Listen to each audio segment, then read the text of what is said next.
Switzerland में मेरा बहुत दोस्त रहता, मैं कार्यक्रम का वास्ता मैं स्विट्जरलैंड में अगर जाता हूँ तो मैं अगर मेरे 300 है तो मैं वहाँ 15 दिन के बाद लौट करके आता हूँ। वहाँ की फार्मिंग देख लीजिए आप, हम बहुत कुछ सीख सकते हैं और हमारे प्रदेश के बहुत सारे लोग, मुझे बड़ा ताज्जुब होता है जोड़ी जी बोलने के लिए ऐसे स्थान पे खड़ा करा है जहाँ साहित्य का हिमालय बैठ रखा हो।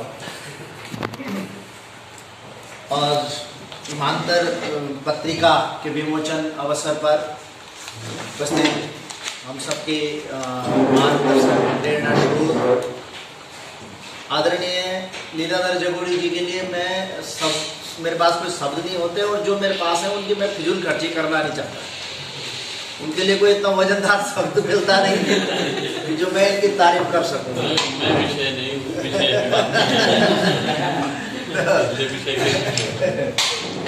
जगोड़ी जी और लोक साहित्य के हमारे विशिष्ट अतिथि मेरे परम मित्र बड़े भाई आदरणीय महावीर रमादा जी, जिन्होंने लोक पर बहुत ज़्यादा काम करा है। हिमांतर पत्रिका को मैं मूल रूप से आप सब लोग जानते हैं, मैं गायक आदमी हूँ, मैं लोक गीतों को गाने वाला आदमी हूँ। जागर पवाड़े और अपनी जो हमारी लोक ठाक है उसको मैं गायन में प्रयोग की कोशिश करता हूँ। लेकिन एक पढ़ा लिखा और संभ्रांत नागरिक होने के नाते मैं भी कभी कभार, बहुत ज़्यादा तो नहीं, पर पत्र पत्रिकाओं को जितना समय दे पाता हूँ मैं पढ़ता हूँ। मेरा ये पत्र पत्रिकाओं के प्रति ये मानना है कि पत्रिकाएं हम सबको वो सूचनाएं, उस तरह की इंफॉर्मेशंस साझा करती हैं जिनसे हमारी चेतना जागती है। हिमांतर पत्रिका का जो मैं देख रहा हूँ, गांव गोठियार, खेती बाड़ी, पर्यटन, संस्कृति, पर्यावरण, संस्मरण, यात्राएं, आदि आबादी, कविताएं, कहानियां, ये जो इस पत्रिका के जो बाहर मुख्य पेज पर लिखा हुआ है, इससे लग रहा है कि ये वाकई हिमालयी सरोकारों के लिए समर्पित पत्रिका है। और कोई भी पत्रिका, कोई भी माध्यम, चाहे वो लोक का माध्यम हो, चाहे वो सूचना के इस युग में, सूचना का तो आज क्रांति का युग है, कोई भी घटना कहीं होगी तो किसी न किसी माध्यम से, चाहे वो सोशल माध्यम हो, चाहे वो फेसबुक हो, व्हाट्सएप हो, कहीं से न कहीं से पहुंच ही जाएगी किसी तरह। लेकिन मूल बात, मैं पहाड़ का गायन का प्रतिनिधित्व करता हूँ, गाता हूँ। पहाड़ की आंख बन करके अगर ये पत्रिका काम करे, जो कुछ सुझाव मैं देना चाहूंगा, पहाड़ की समस्याओं को बनकर पहाड़ की कहानी, पहाड़ियों की जुबानी करके इसमें एक चैप्टर खोला जाए। क्योंकि पहाड़ के अंदर जो लोग रह रहे हैं वो इसलिए रह रहे हैं कि उनको अपनी मिट्टी से प्यार है, अपनी जड़ों से प्यार है, या दूसरी वजह यह भी हो सकती है कि मेट्रोपॉलिटन सिटीज के अंदर वो अपने घर नहीं ले सकते। वरना आधे से अधिक पहाड़, आज बहुत बिरले लोग होंगे जिनके हल्द्वानी, देहरादून, कोटद्वार, ये जो जहां भी मैदानों से जुड़े हुए शहर है वहां घर न हो। तो पहाड़ के अंदर ये जांदरी पिसती हुई माता जी और बहन जी हमको बहुत अच्छी लगती हैं। पहाड़ में ये जो सूपा पर एक धान फटकनी, एक माता जी, ये जो पृष्ठ भाग में एक छवि जी लगी, यहाँ की तारीफ बहुत है और तारीफों के बाद भी ये बहुत अच्छा लगता है। लेकिन इस जीवन को जीने में किन कठिनाइयों का उनको सामना करना पड़ता है, इन्हीं की जुबानी, जैसे एक बहन ने कहा भी है, अच्छा बहुत अच्छा सुझाव था शायद आपका, कि उनकी जुबानी लिखी जाए इन किताबों में। पहाड़ के अंदर किन किन समस्याओं से दो चार होकर के जीवन यापन करने की जो हमारे सामने चुनौतियां होती हैं, जो कुछ पहाड़ में हो रहा है, आत्मनिर्भरता की तरफ भारत के बढ़ते कदमों की जो बात इसमें लिखी हुई है कि स्वरोजगार से आत्मनिर्भरता की ओर बढ़ता हुआ पहाड़। लेकिन चुनौतियां क्या क्या हैं, इनमें ज्यादा से ज्यादा फोकस हो, और फोकस ये हो मैं कई बार ऐसे कार्यक्रमों में जाता हूँ कि जहाँ सहकारी विभाग के कार्यक्रम होते हैं और वहाँ पहाड़ के उत्पाद होते हैं बहुत सारे। एक बार मेरा एक परेड ग्राउंड में एक कार्यक्रम में आया मैं, तो उन लोगों ने कहा कि भाई प्रीतम जी आप हमारे कुछ पहाड़ के उत्पाद आ रखे हैं यहाँ, इनको बेचने के लिए कुछ सार्वजनिक ढंग से आप बोल दीजिए। तो मैंने अपने गाने के बीच में कहा, मैंने कहा जी ये जो राई, ये जो देख रहे हैं यहाँ, ये दालें हैं, ये मसाले हैं, ये जखिया का तुरका है, ये हस्तकरघा जो हाथ से बनी हुई जितनी भी ये कंबल्स हैं, ये शॉल हैं, इनमें हमारी माँ बहनों का, हमारे श्रमिक भाई बहनों का पसीना है। इसको आप खरीदें। हम किसी शॉपिंग मॉल में जाकर के बड़े बड़े वस्तुओं को खरीदते हैं और उसके दाम पे नेगोशिएशन भी नहीं करते। इनको आप लें।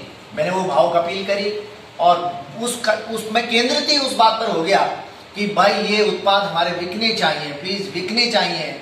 इसमें किसी माता, ये जो आप राय चन खान लगे आए, ये राय माँ कहे माता की कुटली पकड़ी थे गोड़ी छ अपनी टोकरी, अपनी फुगड़ी गोड़ी च, या दाव कई दीदी बुलियों का हाथों बिटिन बीड़ी चाहे, कोई मशीनों पर नहीं बीड़ी।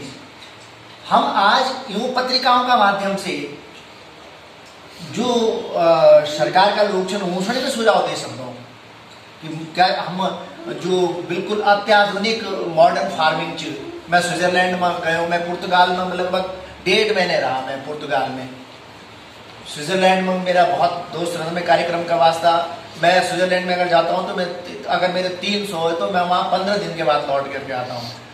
वहाँ की फार्मिंग देख लीजिए आप, हम बहुत कुछ सीख सकते हैं। और हमारे प्रदेश के बहुत सारे लोग, मुझे बड़ा ताज्जुब होता है जोड़ जी, जब हमारे लोग, मैं कई बार अखबार में पढ़ता हूँ कि हमारे मंत्री जी, हमारे ब्यूरोक्रेट्स जो हैं, ये अमेरिका जा रखे हैं देखने के लिए कि वहाँ का सीखने, मतलब वहाँ ये देखने के लिए कि वहाँ कृषि कैसे होती है, वहाँ बागवानी कैसे होती है। तो हम ठीक है, हमारी ज्योग्राफिकल कंडीशंस भिन्न हैं, हम हमारी जलवायु में बहुत सारे परिवर्तन है, लेकिन जहाँ समानता है, स्विट्जरलैंड का कंट्री देखिए आप, मैं बर्न सिटी में रहा, आप वहां पर बिल्कुल ऐसा लगता है जैसे आप जोशीमठ आ गए हो। वहां पर 24 घंटे बिजली, वो डेवलप्ड कंट्री है, आप सब लोग जानते हैं। लेकिन बहुत सारी चीजें ऐसी हैं कि जो वहां से सीख करके, उनके पास अत्याधुनिक और जो ऑर्गेनिक फार्मिंग के उपकरण होते हैं, मशीनरी होती है, उनके पास उपलब्ध हैं। हमारे यहाँ बहुत इस तरह का अभाव है। तो सरकार को भी जो अच्छे सुझाव दिए जा सकते हैं कि सरकार की कोई नीति नहीं होती, सरकार की वोट नीति होती है। सरकार कोई भी काम को उसको करेगी जिसमें लोगों की आवाज आएगी, सुझाव आएगी। तो मैं समझता हूं कि हिमांतर जो पत्रिका है, ये पत्रिका एक ऐसा माध्यम बने, और इसमें पत्रिका के बारे में, पत्रिका के चलाने के लिए किन किन चुनौतियों का सामना करना पड़ता है, ये आप मुझसे बेहतर जानते हैं। जोगड़ जी आपको बहुत विस्तार से बनाएंगे। मैंने जब इस कार्यक्रम का न्योता मिला मुझे, तो उन्होंने कहा कि जोगड़ जी आ रहे हैं, तो मैं जोगड़ जी का कार्यक्रम कहीं भी होता है, मैं कोशिश करता हूँ कि ना छूटे, क्योंकि ये भंडार है अपने आप, इनसे कुछ बहुत कुछ सीखने के लिए मिलता है। और जैसे रमल्टा जी ने कहा कि अभी हम सुनेंगे उनको, जब वो बोलते हैं ये अपने आप में एक व्यक्ति नहीं, एक संस्था है, एक संस्थान है। तो जब मैंने सुना कि वो आ रहे हैं, तो वो बता सकते हैं कि पत्रिकाओं का उदय कब हुआ, पत्रिकाओं के अंदर चुनौतियां कब आई। मैं उसका एक्सपर्ट नहीं हूँ, विद्वान भी नहीं हूँ उस चीज़ का, लेकिन मेरे को आपने यहाँ पर बुलाया और इस कार्यक्रम में मैं खासतौर से इंदर भाई आपका आभार व्यक्त करता हूँ। इन्होंने मुझे, ये मेरी कमजोरी समझ लिया कि जोगड़ जा रहे हैं, इन्होंने कहा जोगड़ जा रहे हैं। अच्छा, मैंने कहा मैं ठीक है, मैं फिर आता हूँ। तो मैं आज ये कार्यक्रम में एक शोरूम का कोई उद्घाटन था, मैंने कहा शोरूम का उद्घाटन मेरे से क्यों करवाओगे? आप कहते जी नहीं, भगवती की स्तुति करनी है और शोरूम का रिबन काटना है। तो मैंने उनको कहा जी मैं आपको, आप काट लो रिबन, मैं आपको शाम संध्या काल गौधुली की जो बेला होती है उस समय आकर के सुना दूंगा, क्योंकि मुझे यहाँ तो पत्रिकाओं को चलाने की, इसमें पहाड़ की मूलभूत समस्याएं हैं उनको, और इसका मेरे ख्याल से एक पोर्टल भी बनना चाहिए। क्यों पोर्टल? क्योंकि आजकल पोर्टल के माध्यम से बच्चे, नौजवान लोगों के हाथ में स्मार्टफोन है, और ये तो खैर दस्तावेज है ही। जोगड़ जी एक दिन बहुत अच्छा बात बोल रहे थे कि मैंने इन्होंने अपने नाती से पूछा कि भाई अ लिख करके दे, क्योंकि अब लिखना पढ़ना तो है नहीं। तो ये कह रहे थे कि उसने गूगल से खोज करके और अपने दादा को दिखा दिया। तो ये दस्तावेज है अपने आप में, जब भगवान न करेंगे कभी सारी कंप्यूटर ये फेल हो जाए तो अपने आप में ये तो हार्ड डिस्क है।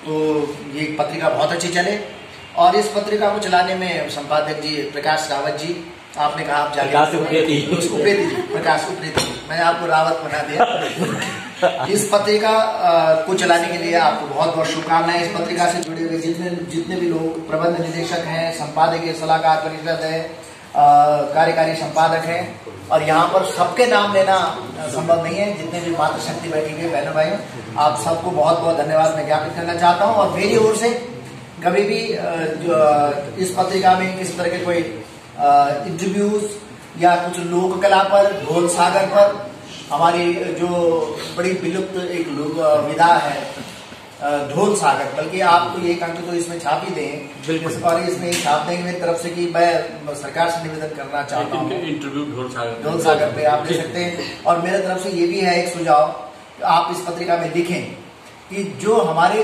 प्राइवेट विद्यालय, जो हमारे सरकारी विद्यालय हैं, उनमें हमारे अंग्रेजी ढोल है सब में, और वो मार्च पास्ट के लिए काम आते हैं।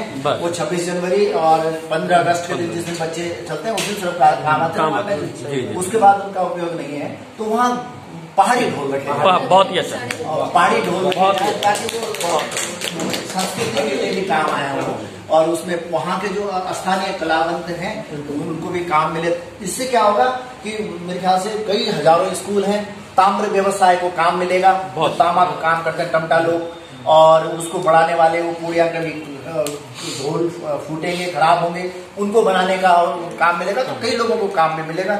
और 4 धाम प्रसाद की जो बात कर रहे थे अभी, जो 4 धाम का प्रसाद है, और वो उसकी शुरुआत हो गई है, बल्कि वो क्या कहते हैं, सहारनपुर से इलायची दाने तो आते हैं करोड़ों रुपए के, वो स्थानीय उत्पाद हो, इन चीजों पे आप ज्यादा फोकस करें। और पत्र के बारे में, इसकी चुनौतियां और बहुत कुछ सुनने के लिए हम जगोड़ी जी पर छोड़कर अपने वाणी को विराम देता हूं। हम लोग जगोड़ी जी को सुनेंगे। आपका बहुत बहुत धन्यवाद संपादक जी, सब लोग बहुत बहुत धन्यवाद।